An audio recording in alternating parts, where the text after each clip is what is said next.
Samsung finally ready to bring back its own chip to power the Galaxy S series? That's the big question. And if the latest reports are right, you might be seeing Samsung's new Exynos 2600 chip inside the Galaxy S26 phones next year.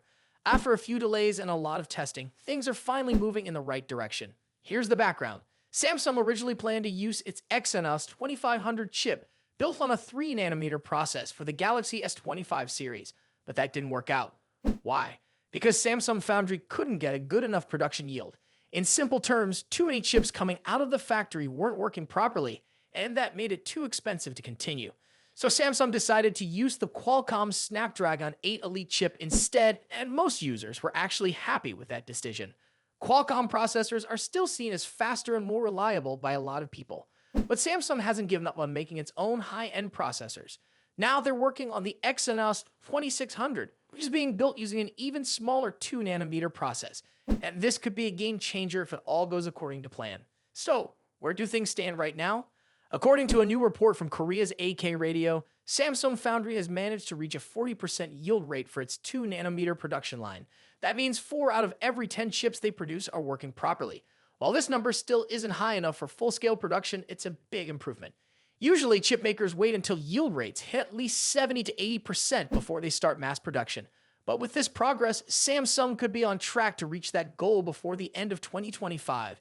If they hit the mark, the Exynos 2600 could enter mass production by November, giving Samsung enough time to include it in the Galaxy S26 series. How does this compare to the competition? Well, TSMC, the company that makes chips for Apple and others, has already reached a 60% yield rate for its own 2nm chips. So Samsung still has some catching up to do, but it's not too far behind. Now, we all remember how previous Exynos chips struggled when compared to Qualcomm's. From heating issues to poor battery life and weaker performance, users had plenty of complaints. That's why Samsung is under pressure to make the Exynos 2600 a real competitor this time around. So, what can we expect? Samsung hasn't shared many details yet, but the Exynos 2600 is expected to bring better CPU and GPU performance, improved power efficiency, and cooler operation compared to older versions. Basically, Samsung wants this chip to feel just as fast and smooth as the Snapdragon without the downsides. If they succeed, the Galaxy S26 series could mark the return of the Exynos chip in flagship devices, at least in some regions.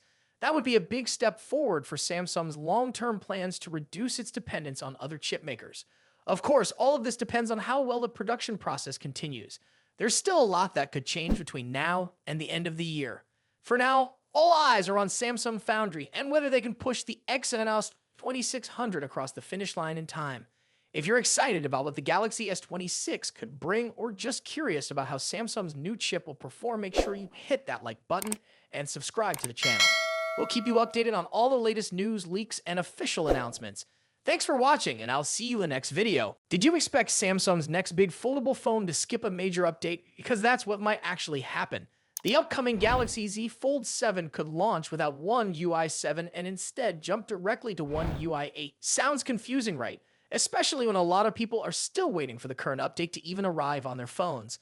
Let's make sense of this. One UI 7 is Samsung's version of Android 15, and it was officially released toward the end of 2024. But despite that, a large number of Samsung devices haven't received the update yet. Flagships like the Galaxy S24 Ultra only started getting it after months of waiting.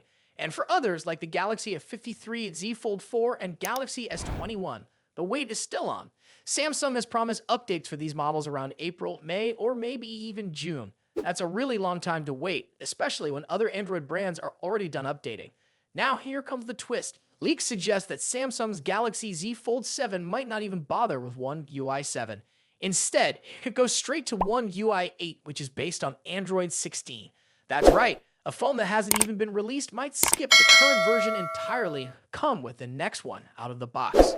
If that's true, it's a bold move, and it's going to raise a lot of eyebrows. Think about it. Many users have been stuck waiting nearly a year to get Android 15, while this brand new foldable could show up running Android 16 from day one. That doesn't sit well with everyone. For someone using an older Galaxy model, it might feel like being pushed to the back of the line again. But why would Samsung do this? There might be a bigger reason. Google is rumored to launch Android 16 earlier than expected this year, possibly as soon as June. That timing would make it possible for Samsung to launch the Fold 7 in July or August with the new software already installed. From a business point of view, that's actually pretty smart. Launching a high-end phone with the newest Android version sounds like a great way to stay ahead of the competition. Still, not everyone is happy. If you're a Galaxy A series or S series user, this might feel like another reminder that newer, more expensive phones always get the spotlight. And it's not just about feelings, it shows a real problem with update timing. Even the premium Galaxy S24 Ultra had to wait around 9 months for Android 15.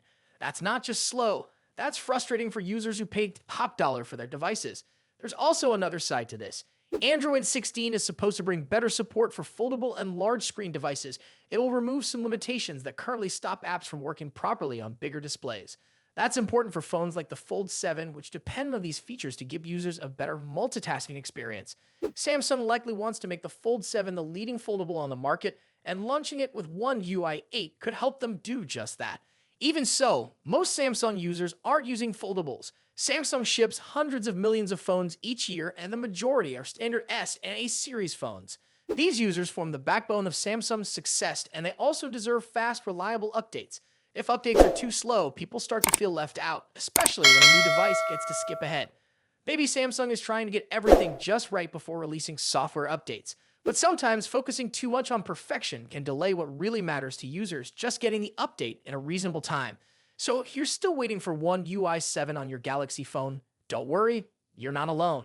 And if the Galaxy Z Fold 7 really does come with One UI 8 right from the start, hopefully Samsung doesn't forget about the rest of its users in the process.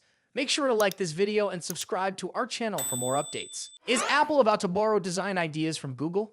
That's what some fans are asking after a new leak showed off a dummy unit of the iPhone 17 Air. The device hasn't even been announced yet, but this leak, along with earlier ones, is making people think that Apple might be taking a different path this time around. And not everyone's loving it. So what's all the fuss about? Well, this iPhone 17 Air dummy shows a super slim phone with a flat front and back and a flat frame. It's said to be even thinner than the iPhone 17 Pro, with early numbers hinting at just 5.5 millimeters or even 5.4 millimeters thick at its slimmest point. But of course, the camera bump adds a few more millimeters at the top. Now about that camera. That's where most of the complaints are coming from. Instead of the usual design we've seen from Apple in the last few years, the iPhone 17 Air has a camera bar across the back with a single camera placed on the left. Sound familiar? That's because Google's Pixel phones have a very similar setup. And while this one isn't an exact copy, the look is close enough to get people talking. A lot of longtime iPhone fans are not sure how to feel about this. Some say it looks cool and modern. Others feel like it's a step away from the sleek and simple designs Apple is known for. It's still too early to say for sure if this will be final design, but the dummy unit shown by leaker Majin Buu is rumored to be very close to the real thing. And yes, John Prosser shared something similar a while back too. So is this really Apple's next big design move? Maybe. But don't forget, even with all these leaks floating around, Apple has a long history of surprising everyone when the real product is finally revealed. So while this dummy unit might look close to the final version, nothing is guaranteed yet. The iPhone 17 Air is expected to replace the current Plus model in the lineup, and it could come with a 6.6-inch display, though that part is still not fully confirmed. What's interesting is that despite being super thin, Apple is reportedly working on using high-density energy cells to keep the battery life strong. That could help avoid the usual problem where slim phones come with weak batteries. If true, the iPhone 17 Air will be in direct competition with Samsung's Galaxy S25 Edge, another ultra-thin phone that's also facing some delays and confusion about where and when it will be released. But while Samsung seems to be doing its own thing design-wise, Apple's rumored switch to this camera bar look has caught more attention, and not in the best way. In the end, it's clear Apple is trying to mix things up a bit. A thinner iPhone with a new camera layout could attract a lot of new buyers, or it could turn some loyal fans away.